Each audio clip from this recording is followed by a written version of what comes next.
subject. Okay, so we need to understand, as you have seen, engineering mathematics 1 in SEM 1, engineering mathematics 2 in SEM 2. So now we are going one more step ahead, and that's going to be engineering mathematics 3. So one thing we need to understand what we are going to study in this subject, and the thing is why. Okay, so we have studied engineering maths 1, that was just basics. Engineering maths 2, that was also the basics of mathematics that we are going to use now. Okay, so whatever you have studied in SEM 1, SEM 2, that was just the basics. Now we want to study M3, which is a little bit advanced and which will be useful. So here we'll see that how we are going to use the M1, whatever the concepts we have studied in engineering maths 1, and whatever the concepts we have studied in engineering maths 2. Now, in this subject, what are the models that we have? Okay, so we have the first model, Laplace transform, the second model, inverse Laplace transform, the third model, Fourier series, then fourth is complex variable, then fifth is statistical techniques, and the next is probability. So these are the six models that we are going to study in engineering maths 3.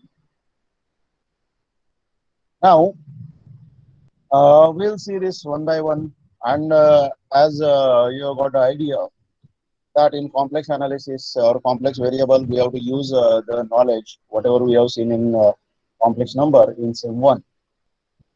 Then statistical techniques and probability, you have studied smaller part of that in 12th, 11th and 12th standard. Now, how this remaining are related to your SEM 1 and SEM 2 mathematics.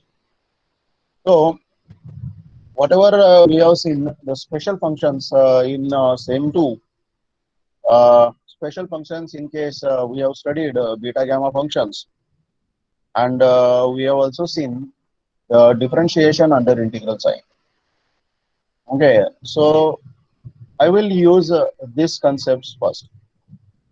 So beta gamma function and the differentiation under integral sign, and then I'll use the techniques of integration that we have already studied. So this way, the beta gamma function and the differentiation under integral sign becomes base for our topic. Okay, so that is the base.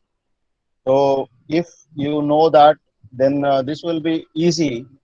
Okay, if you don't know that, we'll revise it, no problem. Okay, so one thing I want to tell you that do not hesitate to ask any query. Okay, so if you have any query, so please text in the chat box, or when we'll have last 15 minutes for remaining things. At that time also you can ask the question, unmute yourself, and then you can ask the questions. Okay, so I want you to ask the questions, whatever the query you have. Okay, but don't let that query there only with you. Just ask it. Okay, we'll find out what is the solution for that, or we'll find out how we can clear your doubt. Okay, so the thing that you need to understand is, if you have any query, please ask. If you are not able to understand any of this concept, or any of the step that we are going to explore, then please ask. Okay, so without hesitation, you should ask your doubts, and you should ask your queries. Okay, the next thing is that when we think of topic, okay, so let us go back, and then why these topics are needed, that we need to find out. Okay, or why we have to study these certain topics. Okay, so the thing that you need to understand is, suppose all of you have studied a concept called radioactive decay. I hope all of you have studied. So, have you studied the concept of radioactive decay?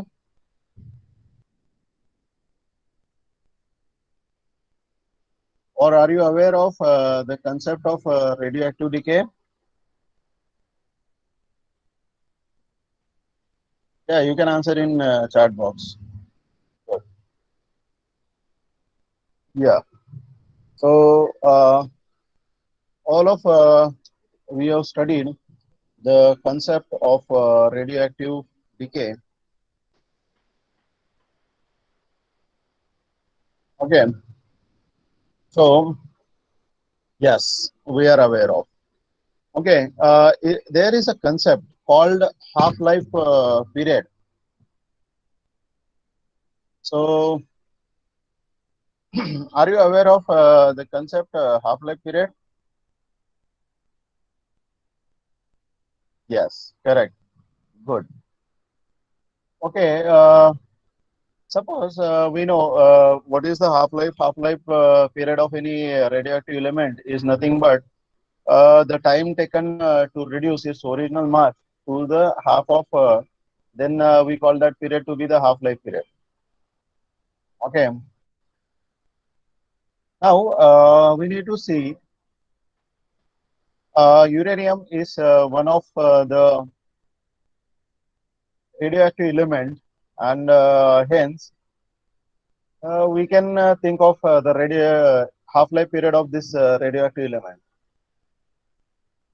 Okay, so do you know what is the half-life period of a radioactive element uranium?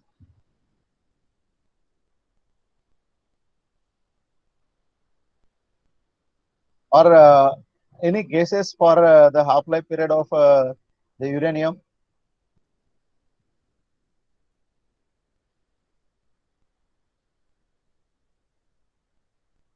Yeah, it's too much. Correct.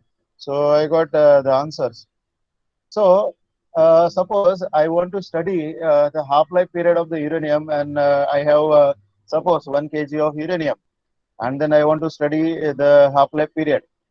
So is it possible for any human being?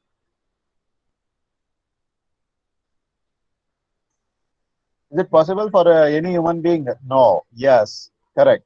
So you got. So that means there are some certain concepts in science which is not possible for us to study in our entire life.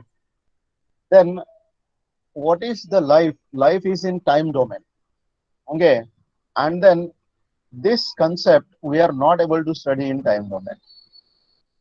Okay. So then the question is, how do we get this half-life period of uranium if nobody studied it? Okay, or nobody studied it in a time domain. Okay, so that's the question, and this question is very important. So if I have any concept which I am not able to study in time domain, that means this is a limitation of time domain, or this is our limitation, and hence we need to find the solution for our limitation. Okay, and fortunately the solution is available, and that solution is called Laplace transform.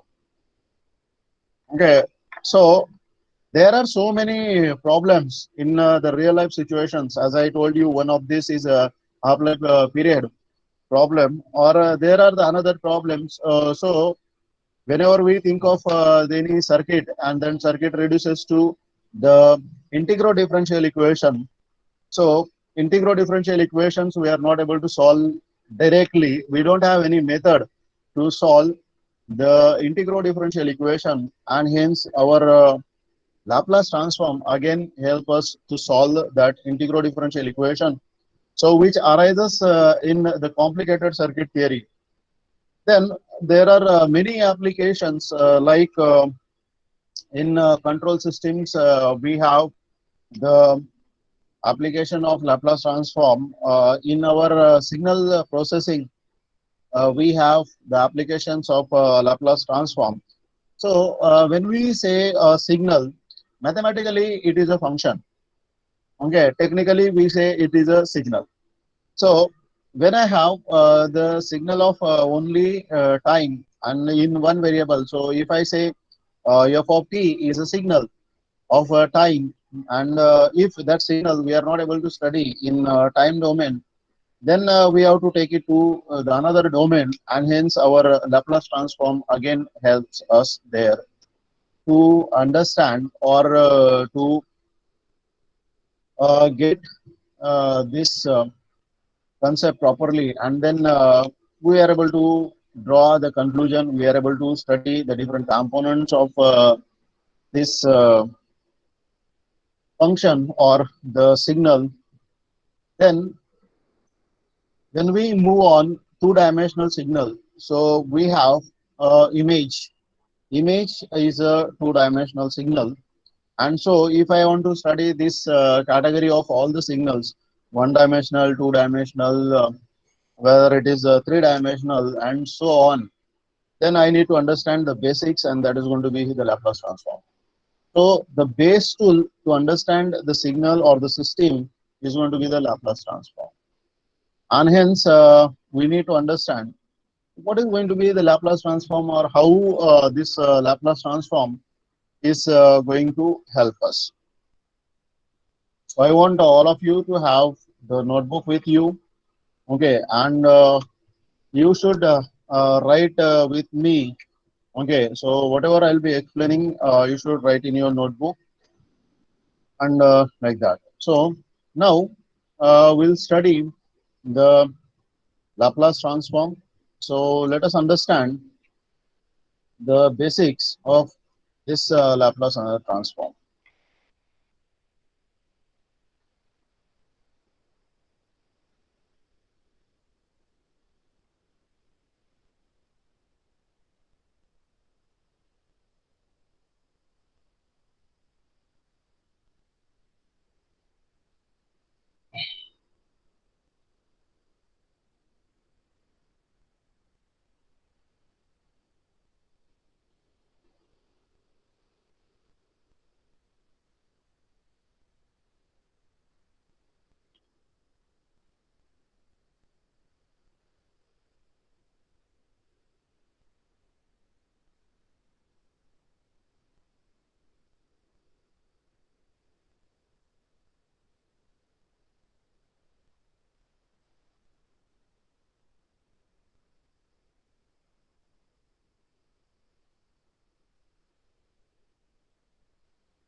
So I hope all of you are able to see this.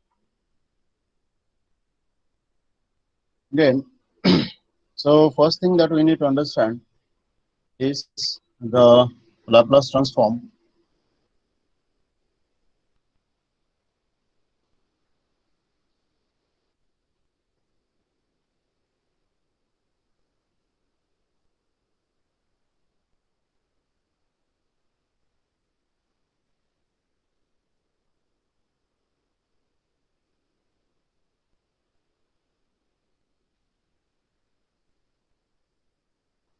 Okay, so now we are going to study the Laplace transform. In week one, we'll have Laplace transform, introduction to Laplace transform, that we need to see here. So what is going to be the Laplace transform? So Laplace transform of f of t. This f of t has to certify the certain conditions, or it has to satisfy the condition of piecewise continuity and the condition of exponential order. That means this function f of t, which is a function of t here, t is a time domain variable. So we are in time domain. That's what you'll be having. So we are in time domain. Then we have to take this time domain to the another domain, and hence we need to understand here that the function f of t, which is a signal for the time domain t variable greater than 0. satisfying the certain condition. The certain conditions are the piecewise continuity and the exponential order. Then if these two conditions are satisfied, then we say this convergent integral. So integral 0 to infinity e raised to minus st f of t dt. So this convergent integral is called the Laplace transform of this f of t. So what do you have in Laplace transform? The t is time variable and s. So where s is going to be the frequency parameter. So and this s, which is a frequency parameter, this may be a complex one. So what happens in Laplace transform? You can see that this f of t is going to be the time function. So f of t is going to be time function. Then we take it as an input to the Laplace transform. And if we consider that time as an input to Laplace transform, then the Laplace transform gives us the frequency representation of this time function.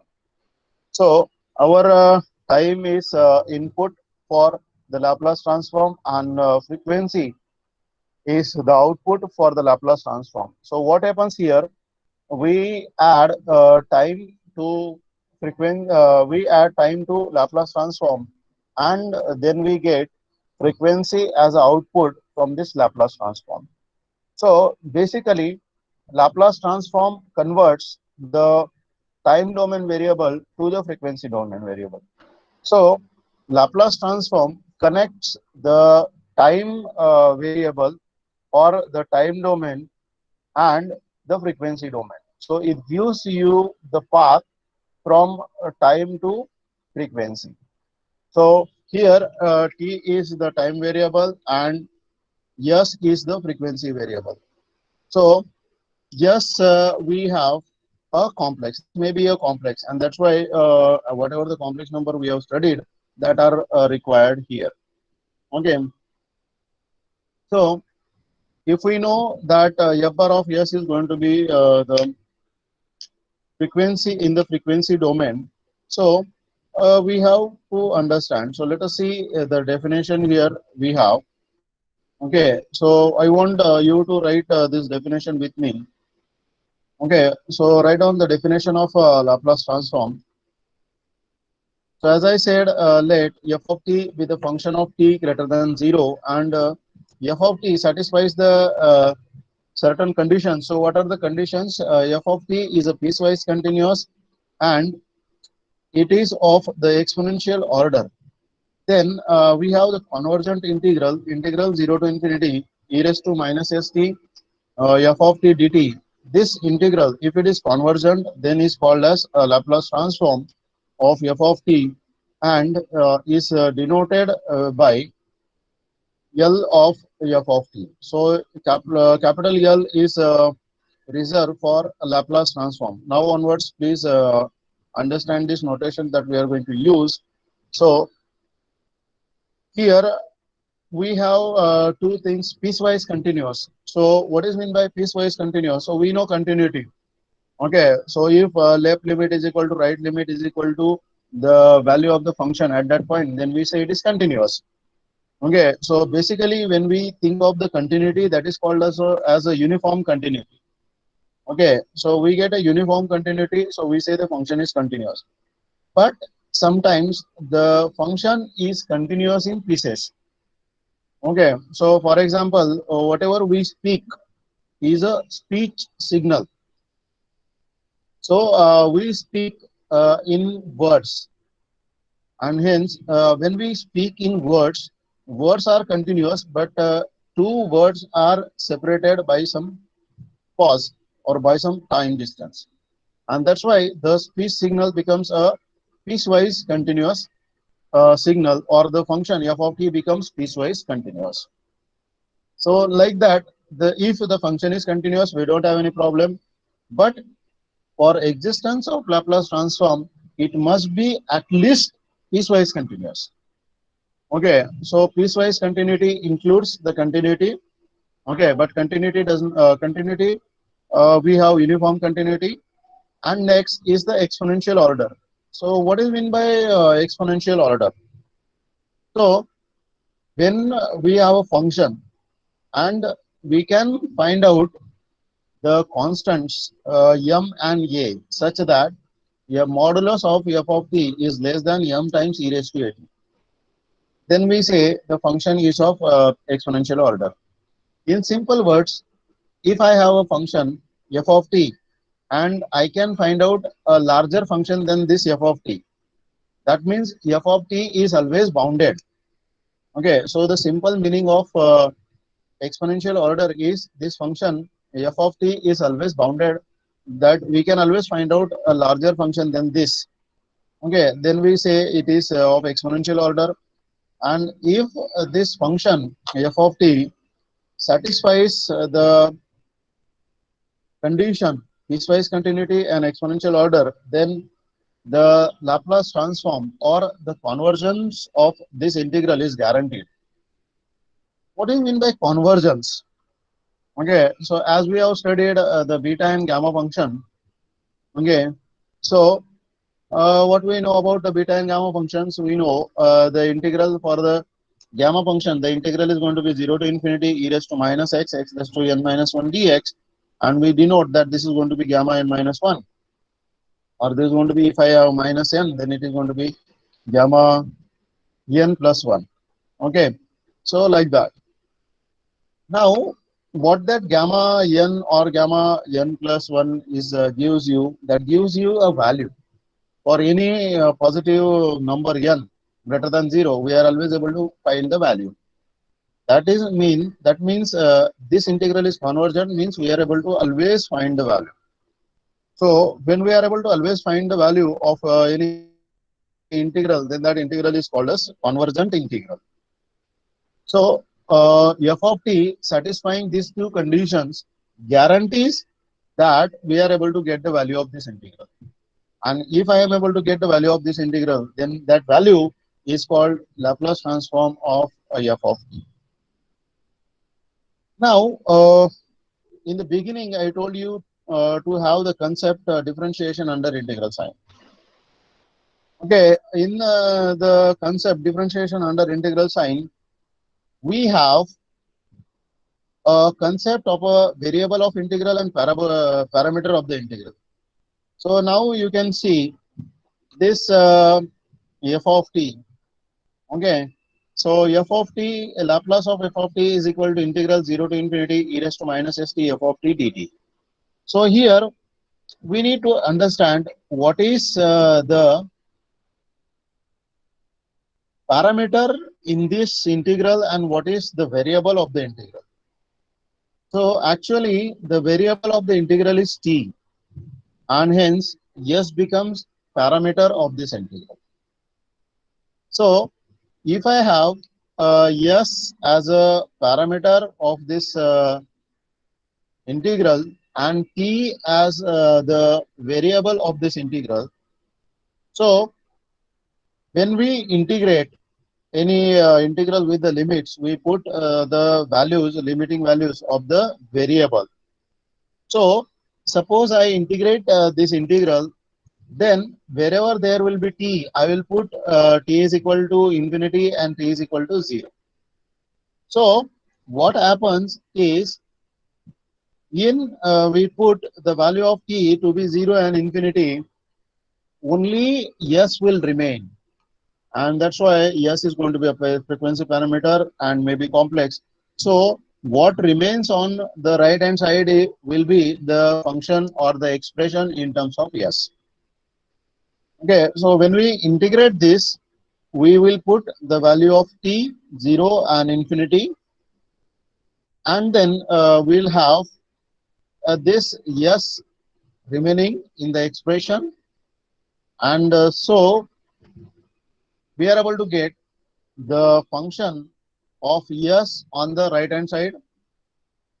This function can be denoted by several ways. So some people, some reference books write it as the f bar of s. Some people write it as f of s. Some people write it as phi of s. These all notations are correct and followed by the different authors.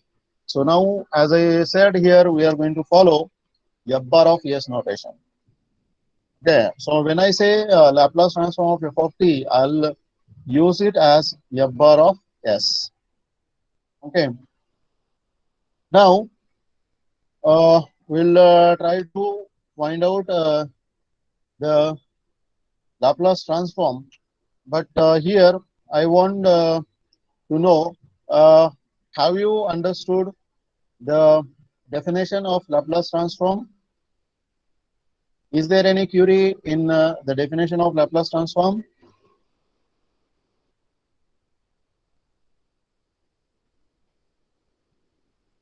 Okay, that's great. So you got the definition. Now, one thing you need to understand, that definition is very important uh, in this topic. Okay, so if you can understand the definition, then definitely you are able to solve the problem.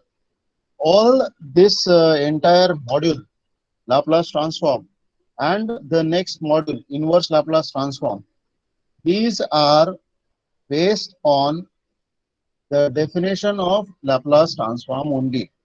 And so this the definition of Laplace transform is very much important. Now we'll try to use this definition to find the Laplace transform. So let us see.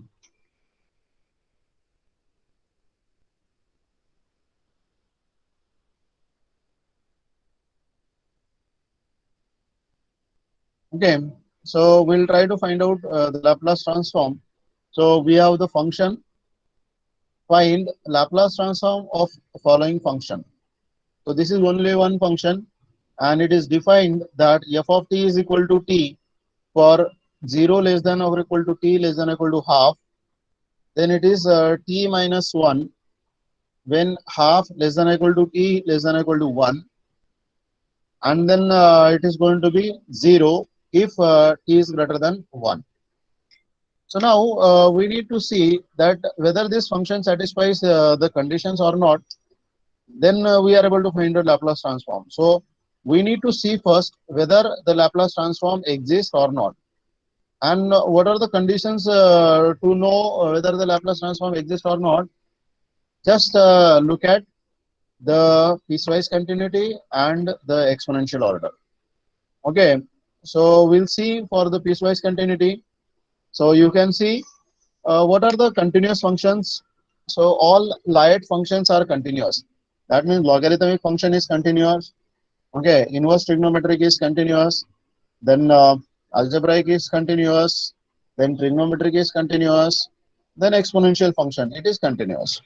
So where do you get this Lie or islet? When we use the by parts rule, we know how to decide the priority of u and v, and that's why these functions, we know these are the basic functions which are continuous, also differentiable. Okay, and hence you can see this is a polynomial function or algebraic function, t, t minus 1 and 0. So we can say yes, this is going to be continuous, but it is continuous in pieces. So t is continuous from 0 to half, t minus 1 is continuous from half to 1, and equal to 0 is continuous from t onwards. So this is going to be, we know the constant function is going to be continuous, and hence this entire function f of t is piecewise continuous. So you can see what will be the maximum value of this function f of t. Okay, so we can think of what will be the maximum value of this function f of t. So you can just see the maximum value is going to be half. Okay, because when t is equal to 1, it will become 0. Okay, and then when t is less than 1, so t minus 1 will be less than 0. And in the first, we have t is positive, so it will go up to half. So the maximum value of this function is going to be half. That means this function is a bounded one. Okay, so this function is a bounded function. That means it is of exponential order. Then this function is piecewise continuous. So the function f of t satisfies both the conditions. and hence we know that the Laplace transform exists. So if the Laplace transform exists, then we can calculate it. Let us calculate the Laplace transform.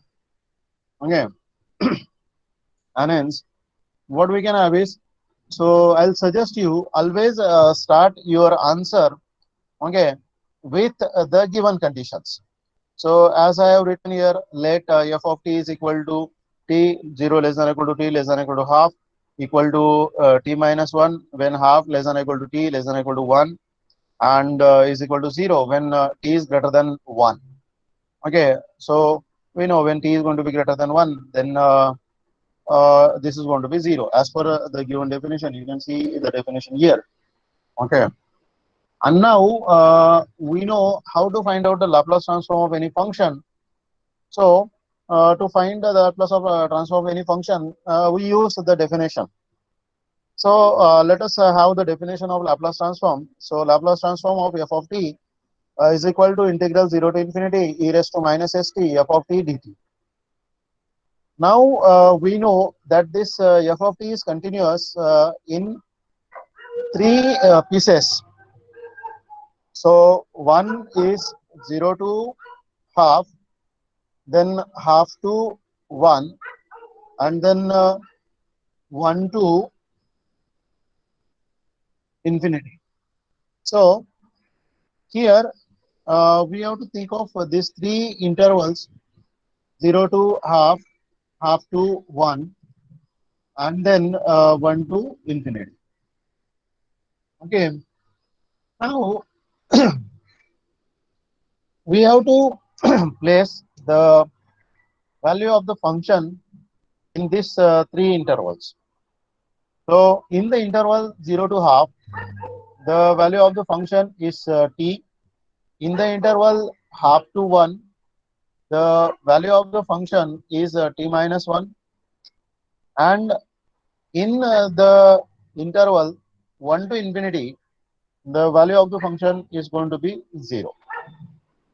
So if we see this integrals, the third integral will become 0 because we have 0 inside the integral. Multiplication is going to be 0, and hence next we can have, so here we have to use u into v rule. Here also we have to use u into v rule. So in the first integral and in the second integral, we have to use u into v rule, and hence what we have here. So when we have to use u into v rule, you need to understand the priority of the variables, what is called u and what is called v, and hence we have by parts rule, so which gives you to understand what is going to be u and what is going to be v.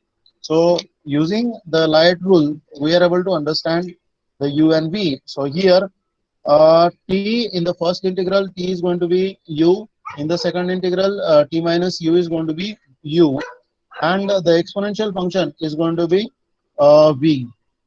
Okay, so here we got this u and v, and hence we are using the by parts rule. So if I use by parts rule, t remains as it is, then integral of v minus this derivative of t, and again the integral of this whatever we have already integrated. Okay, and now for the second integral also we got this t minus u as it is, and the integral of e raised to minus st minus the derivative of this term t minus 1, which is going to be 1, and the integral of this e raised to minus st upon minus s, and that will be aware.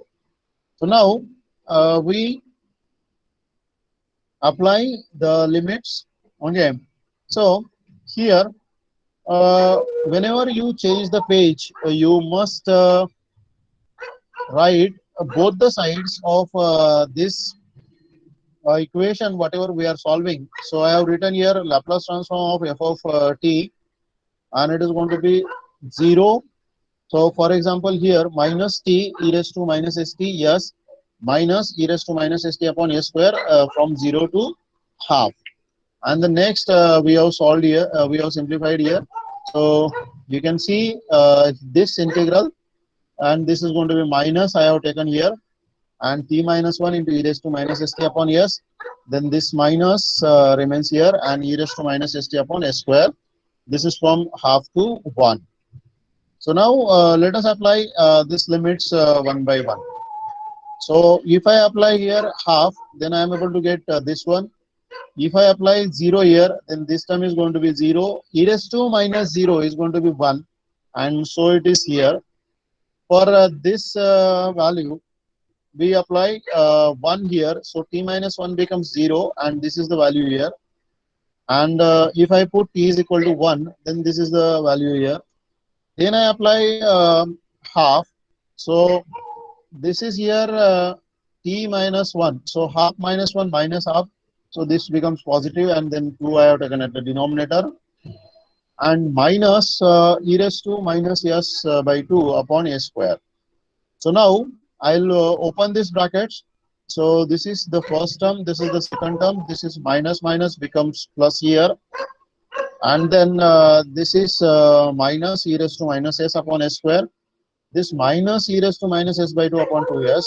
And this minus will become plus here. So we get this.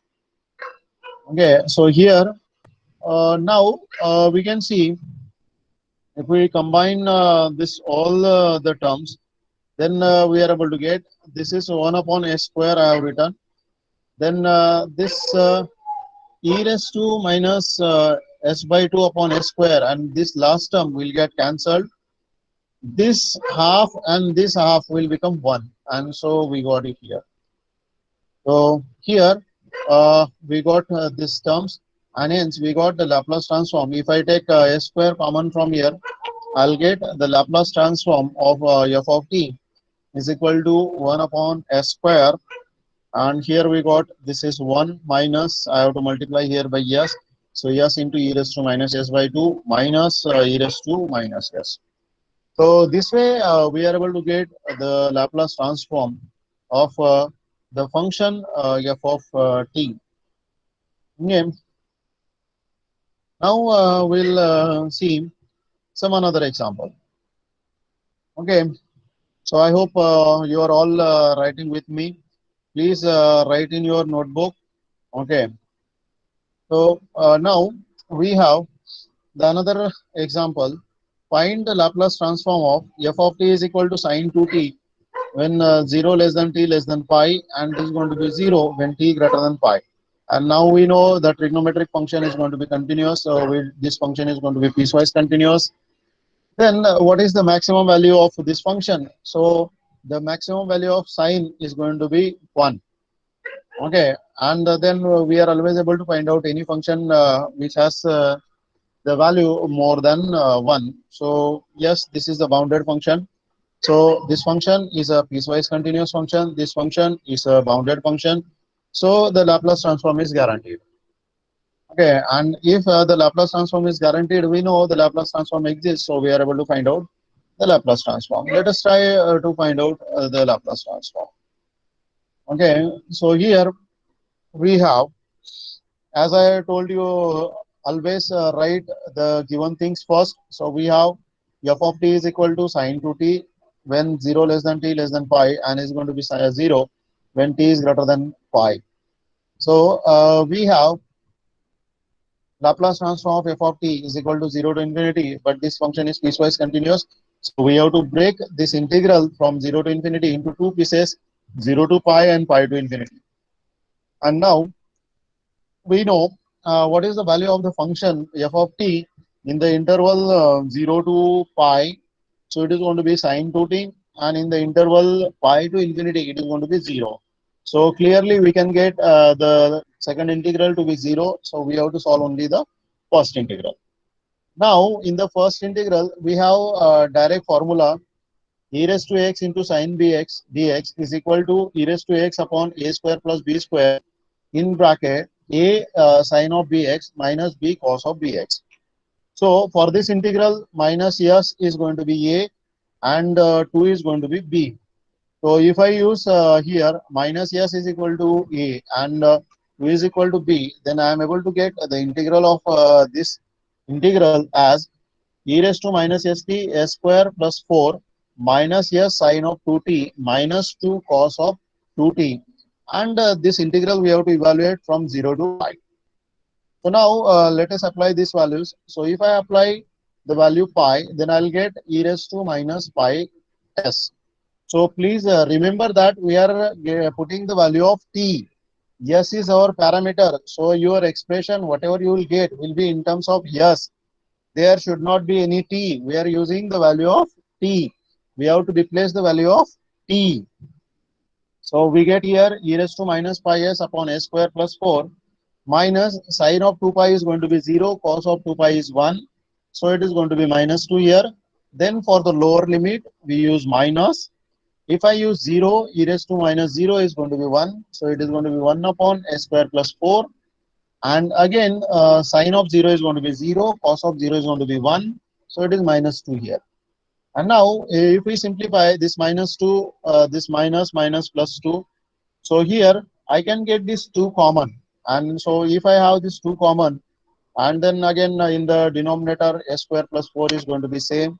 So we can simplify this as taking 2 common in the numerator, I'll get 1 minus e raised to minus pi s upon s square plus 4.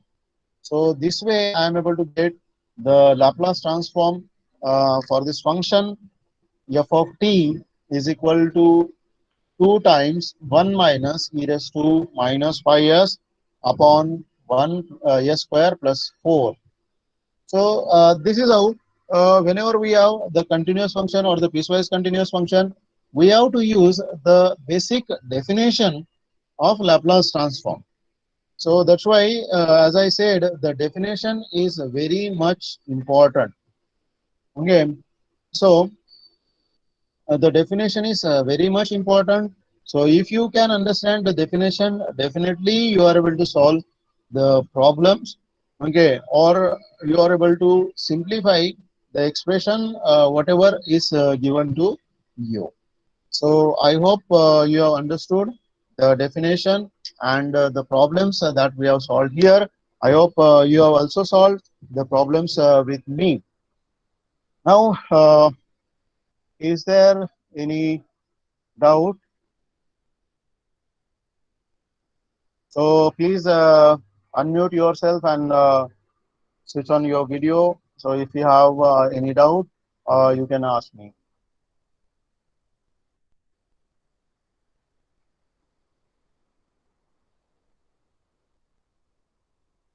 So have you understood the definition and both of these problems? Yes, sir. Yeah, that's great.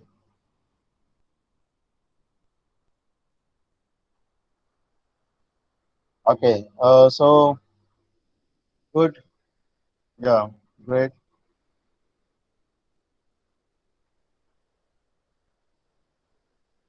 So you have got the idea for this Laplace transform now. Now onwards, in the next lecture, we'll see about the different properties of this Laplace transform. What are the different properties of this Laplace transform? And then we'll try to explore more about this Laplace transform. Okay.